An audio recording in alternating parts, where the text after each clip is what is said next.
Bonjour ou bonsoir. Aujourd'hui, notre méditation est basée sur la puissance de la parole, la puissance de vos mots, car un mot juste est une chose puissante. Prenez-en ici conscience en position de méditation. Respirez profondément et faites le calme dans l'esprit. Ouvrez votre cœur. Le discours et la pensée sont étroitement liés. La pensée précède parfois le discours, et chacun l'a déjà appris à ses dépens. C'est le mot qui précède la pensée. Notre discours façonne notre vie, c'est évident. Il est arrivé à chacun de se trouver d'innombrables fois dans une situation dont l'issue dépendait des propos qu'il tenait. C'est le cas lorsque l'on postule pour un nouvel emploi, lorsqu'on rencontre des inconnus, lorsqu'on présente une demande ou lorsqu'on en reçoit une, lorsque on prononce un discours, lorsqu'on essaie de vendre un produit, ou lorsque on discute avec ses proches, avec ses amis ou bien ses collègues de travail.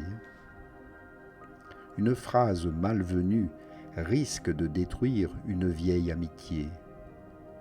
Une phrase délicate permet parfois de s'attirer la bienveillance de quelqu'un. Une indiscrétion, une confidence trahit et sape à coup sûr le crédit d'un homme important ou d'une personne importante. Un mensonge peut conduire, même en cour d'assises, si c'est une diffamation par exemple. Votre discours et le sujet de vos propos déterminent l'idée que les autres se font de vous. Et c'est peut-être plus grave encore si votre discours influence aussi votre propre pensée. Dès lors, pourquoi ne pas utiliser ce discours de façon systématique et régulière pour contrôler cette pensée?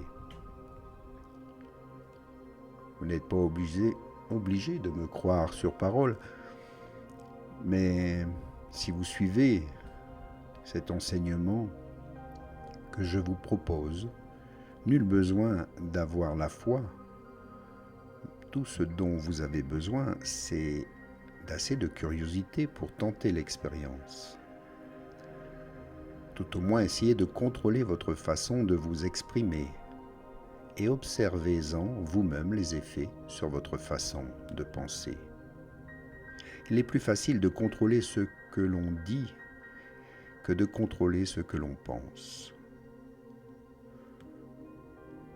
Et par exemple, un adulte, même extrêmement fort, est incapable de faire avancer un cheval dans une direction où l'animal ne veut pas aller.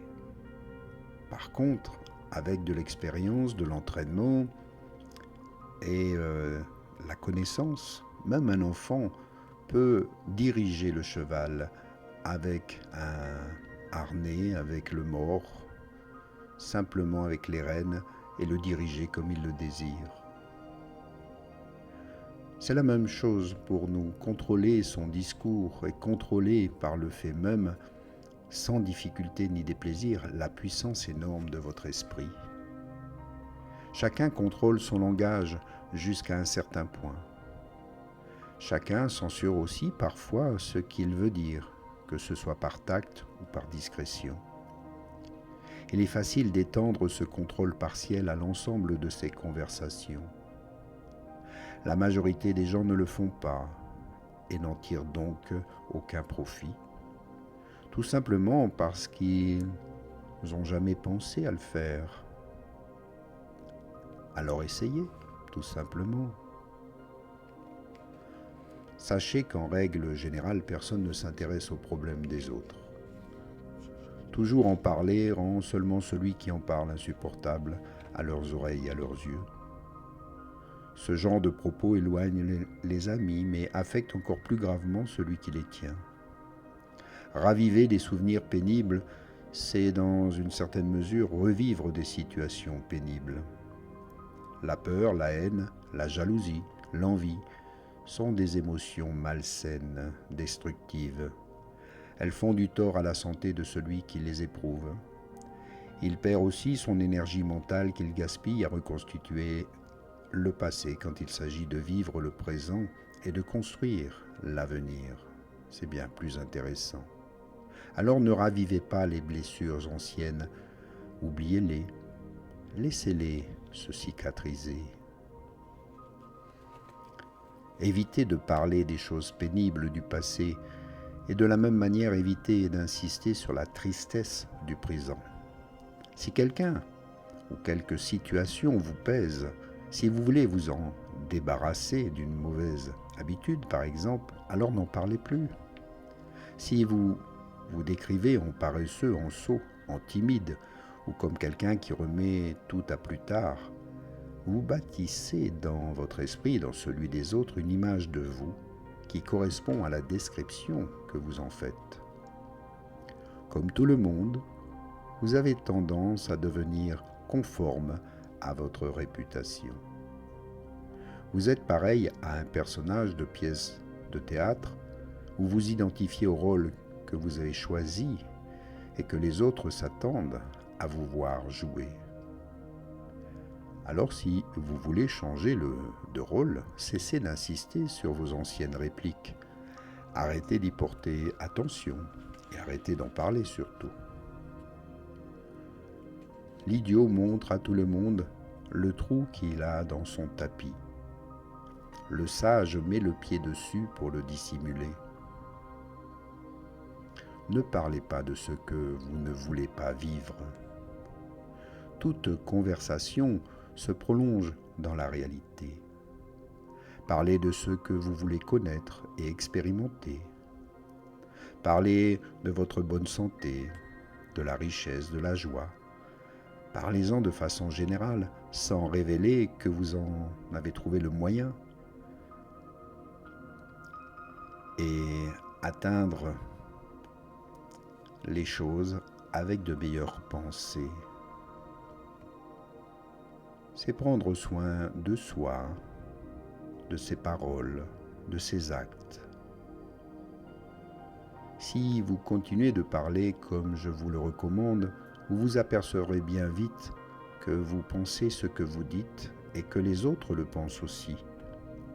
À force de jouer votre nouveau rôle, votre esprit s'habitue à votre nouveau personnage. Votre entourage également, et par la même occasion, vous le vivez plus facilement. Souvenez-vous, prenez conscience, vous finissez par penser ce que vous dites. Ce à quoi vous pensez finit toujours par se réaliser. Le discours ne détermine pas seulement ce que vous devenez, il détermine aussi la rapidité de votre progrès et la manière dont vous progressez. Le discours détermine la lenteur, la difficulté ou bien au contraire la vitesse et la facilité de vos progrès. Évitez d'employer des expressions qui impliquent le doute, la notion de difficulté ou d'incertitude quant à l'issue de vos efforts. Certains entravent leur progrès parce qu'on pourrait appeler un discours à moitié constructif. Par exemple, ils disent aux autres ou se disent à eux-mêmes, par exemple, finalement, j'ai décidé de me corriger pour ne plus remettre à plus tard ce que je veux réaliser tout de suite. Là, l'intention est excellente, mais la formulation est malheureuse. Il y a moyen d'exprimer la chose autrement, sans référer à la mauvaise habitude qu'il s'agit d'éliminer. Il faut dire, dans ce cas-ci, aujourd'hui, je fais mon travail sans tarder. Ou bien, j'ai finalement tracé un plan de travail et je compte bien m'y tenir. Soyez dans l'affirmatif. Annoncez à vous-même et aux autres ce que vous voulez faire, ce que vous avez décidé d'entreprendre. et n'attendez pas que les autres vous donnent leur accord. Faites-le. Soyez dans l'affirmation. Reprenez le contrôle par vos pensées, vos paroles, vos actes. Démontrons qui vous êtes, ce que vous êtes en réalité. Parler pour ne rien dire, faire des projets qui ne se réaliseront jamais est inutile. Faites simplement ce que vous pouvez faire ici et maintenant. Montrez que vous en êtes capable et que vous avez désormais décidé de le faire ici, maintenant, sans remettre à demain. Prenez-en conscience.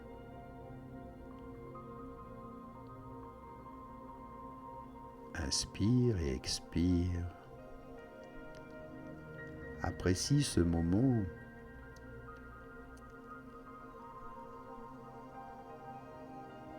Maintenant, bouge les doigts, les orteils. Bouge la tête et réveille ton corps. Un petit bâillement et un étirement pour revenir ici. Et maintenant, présence.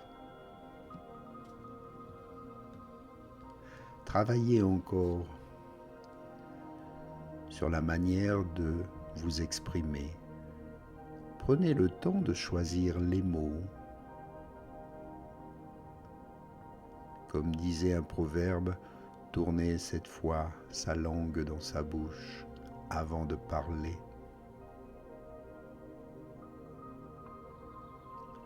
Prenez-en conscience. Et moi aussi, je vous remercie pour vos belles paroles, vos belles attentions, vos remarques intéressantes. Et je vous mets ici en lien d'autres sites sur lesquels vous pouvez suivre toutes mes méditations guidées. À bientôt. Namasté.